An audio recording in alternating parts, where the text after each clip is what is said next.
child care provider nationally. Here locally, we are the largest nonprofit child care provider with 14 child development centers and more than some 60 after-school programs caring for, between the two of them, close to 4,000 children a day. And it's an incredible thing to think about. Absolutely families and women who need to work. Certainly it's very difficult to live on a single income family today. And so the ability for both parents to work outside of the home and know that their children are safe, and not just safe, but receiving quality education in state licensed facilities that reach the highest level of Rising Star and certified early childhood education center. So we're very proud of that legacy and proud to continue it. And I'm glad you brought up the whole economic development issue as it relates to child care and women in the workforce, because we manage the child care services contract for Upper Rio Grande at work. And one of the things that people don't understand is, well, why is the state putting $20 million into child care subsidies? Why don't they just put that into the labor force? And actually it comes from the federal government that it's a priority. It can't be put in the labor force. It's supporting the labor force, in that people who are working, especially in El Paso, many families are working. They're all working because they have to be working to qualify for the subsidy or in school.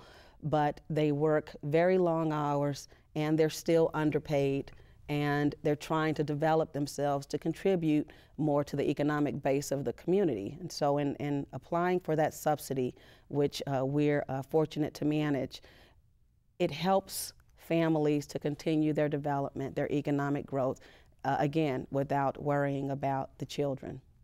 You know, the thinking that goes on at the Y and the leadership for generations has been amazing. I was at a conference, I can remember like yesterday, it was 1997, and the leadership of the Y was talking about, if we don't have child care, can't go to school. If we don't go to school, can't get that degree. That's right. Can't get to work, don't have the transportation, can't make it work. So they evolved a strategy around child care, transportation, yes, transitional living, so that women yes, could live lives without fear and live lives that could reach their potential.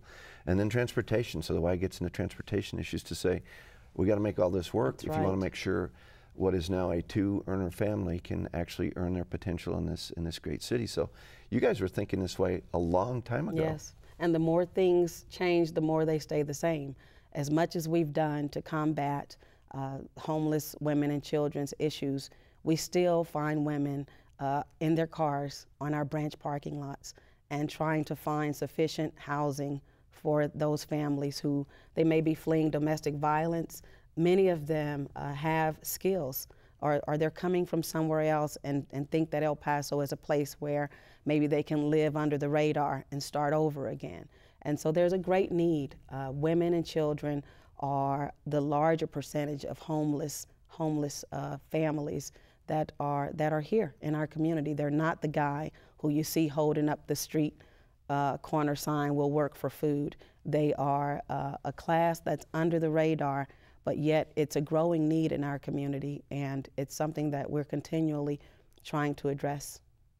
Let's talk about your leadership and how you got to this chair and got to be on this great TV show. You know, I think we were in the Sun Bowl First Light Credit Union parade together, and I watched you on your float, the 100-year float of the YWCA, putting in the last finishing touches.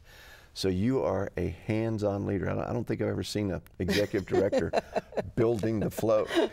And share with us how you got from your education, your time at UTEP, to this spot as being the executive director of the biggest YWCA in the country. Let me give you the short version. I'm originally from St. Louis, Missouri. Grew up in a single-parent household. Many people don't know that we had many challenges growing up. They look at the package today and say, wow, she must have had, you know, everything in the family. But we had a lot of love, but we also had mental illness. So my mother is schizophrenic, and she still lives in St. Louis and receives assistance, and we visit and talk. But that was a challenge growing up. And so I grew up in that environment and spent some time in foster care, believe it or not, and knew that college was the only way. And so I maintained good grades in school and received help with financial assistance through Pell Grants and scholarships. Went to University of Missouri at Columbia first, got a degree in biology, spent some time in Indiana working in outreach programs, particularly recruiting folks to non-traditional careers, women in particular, to get jobs as welders, electricians, so that they really could make a living and get off of public assistance. And after that, moved to El Paso and became the director of Upward Bound at UTEP, which at that time we were serving about 60 children in all of El Paso County. And over the years, I was given the support really by the administration and by Dr. Natalicio to grow those programs. And so I went from managing one program with 60 children to about 7 initiatives serving some 2,500 children a year. And those programs continue to exist today. But during that time, I was on the YWCA Board of Directors under Myrna's leadership, and that was great because I admire Myrna so much, and it was great to serve on the board and see her in action.